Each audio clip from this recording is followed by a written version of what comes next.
Okay, so I'm at a place called Terrigal on the Central Coast, New South Wales.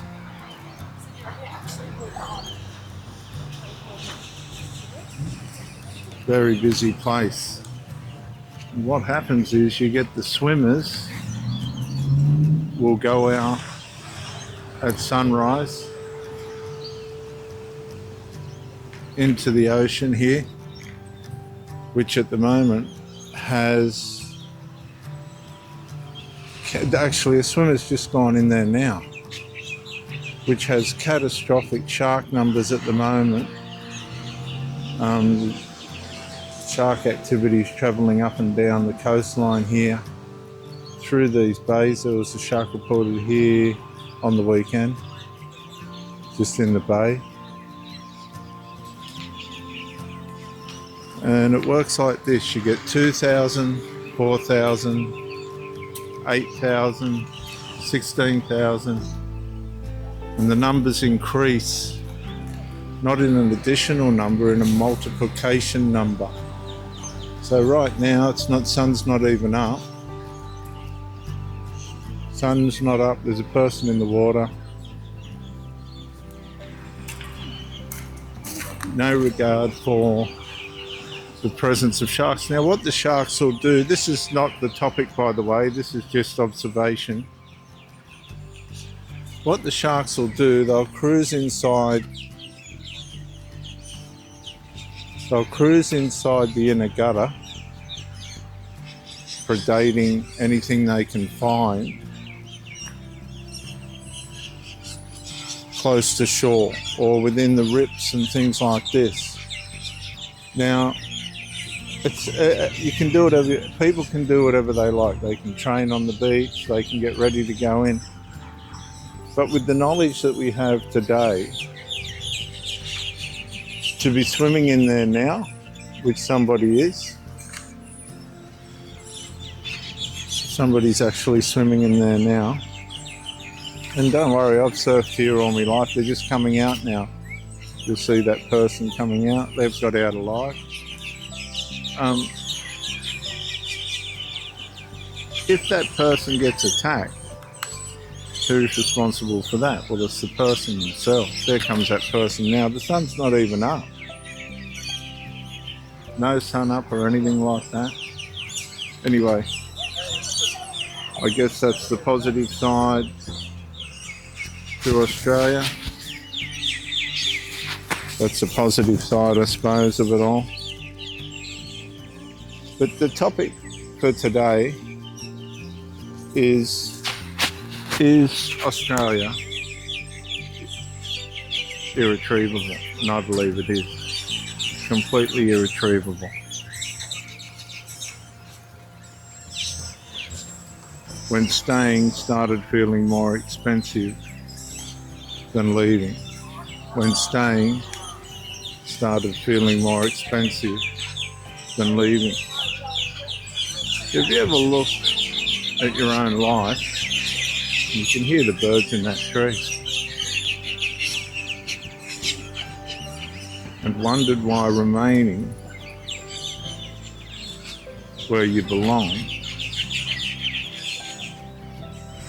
now feels harder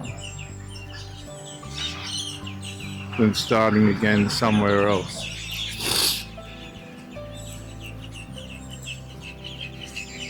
So somebody's just come in from swimming out there, no regard for the sharks or anything.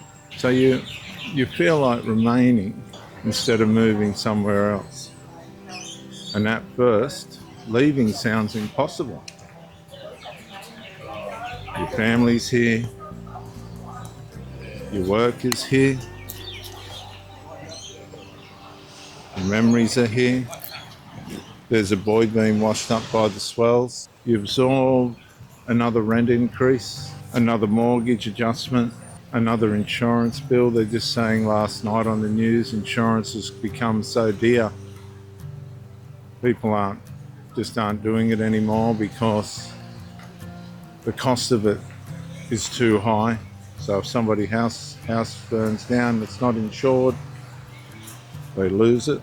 Another week where groceries cost more than the expected. Australia's become a very greedy place. You stop replacing things. You delay. You delay appointments, cancel plans, you work longer. That's the one. Working longer. You travel further to work and quietly lower the standard of life you once assumed was normal. Well, that's not normal anymore here in Australia. Now, for me, I can come out here within 15, 20 minutes for a drive. I'm on the coastline. And at this point, you don't have to pay to go to the beach at this point. And there's people swimming now. There are people swimming out there now. And that's the amazing part. With all the knowledge that we have about shark numbers and the fact that they're predating inside the inner gutters, for people to be swimming out there now, the sun's not even up and there's people swimming out there now. So the things that you assumed were normal, they're gone, they're over. None of these decisions feel dramatic by themselves. The cost of shopping, the cost of... But slowly staying begins to demand everything. Australia's gotten to a point where the demand and the cost of living is so extreme, so extraordinarily expensive. And it happened... The strange part about it was the jumps, the micro incremental jumps in the costs of living. There were micro incremental increases, but all of a sudden those increases come to a head where the cost was so dramatic it just got out of reach. People began to psychologically collapse.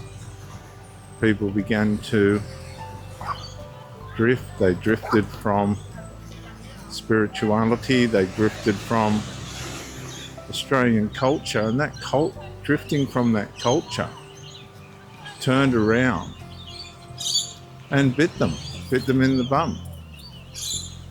That's what's happened in Australia. The negligence of the culture, the neglectance of these standard Australian values turned around and bit them in the bum. Now, out there now, that's the drumline boat. That's the Department of Fisheries contractor.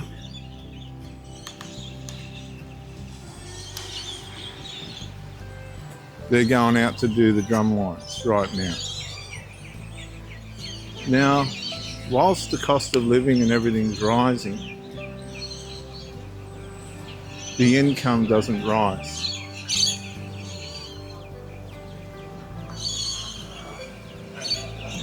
Yet, the cost of living does. So you've got increases in cost, but alongside that, the wages didn't increase. So your suburb becomes more expensive while feeling less secure. And this all evolves around finance. Your children look at housing and see impossibility.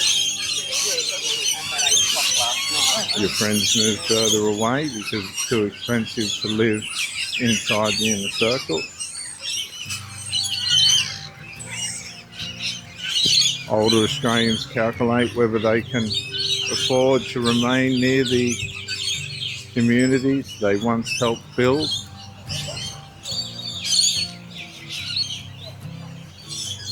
And leaving is no longer only about adventure. It becomes about a financial comparison.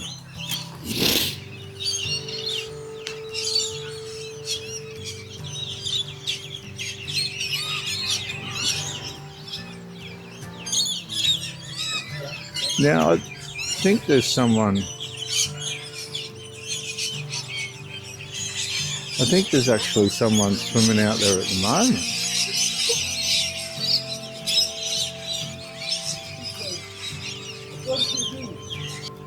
Could life be cheaper elsewhere? Well, it's gotten to the stage now where it can't. Could work demand less? It's gotten to the stage now where that can't. There's somebody swimming just there.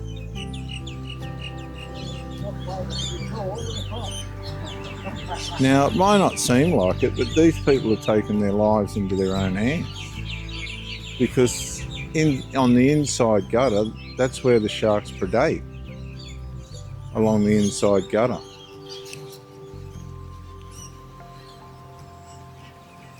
Could a home for young people today be achievable? I don't think so, unless you've got some kind of financial miracle going on. I don't think so.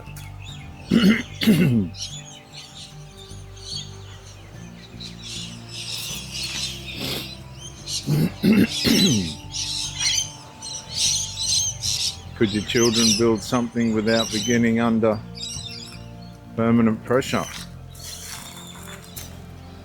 Australia has gotten so bad.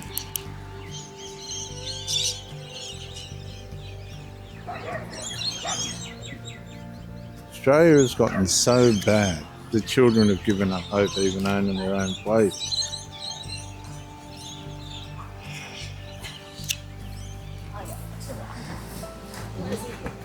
And the painful recognition is not that Australians stop loving their own country.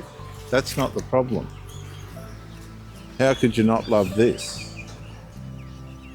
Right?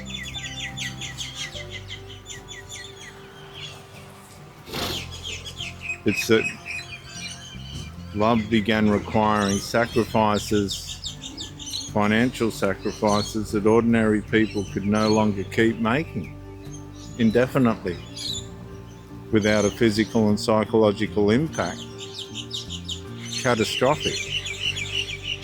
And in many ways, bringing irreparable psychological and physical results.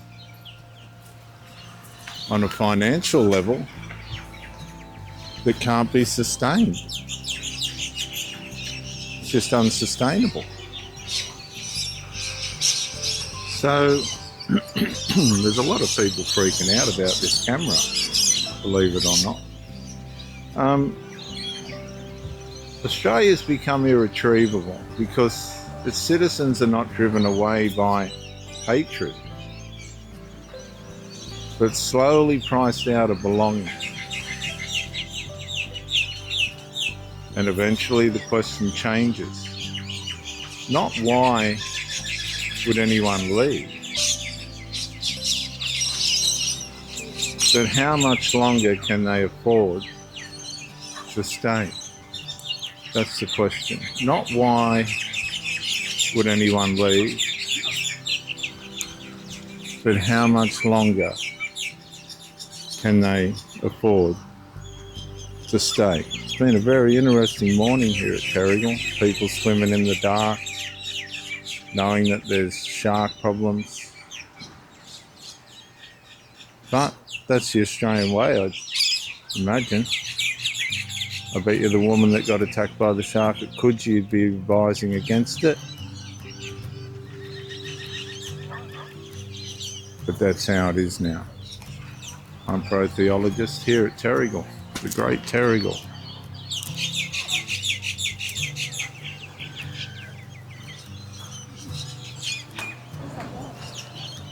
Thanks for coming in and bye for now.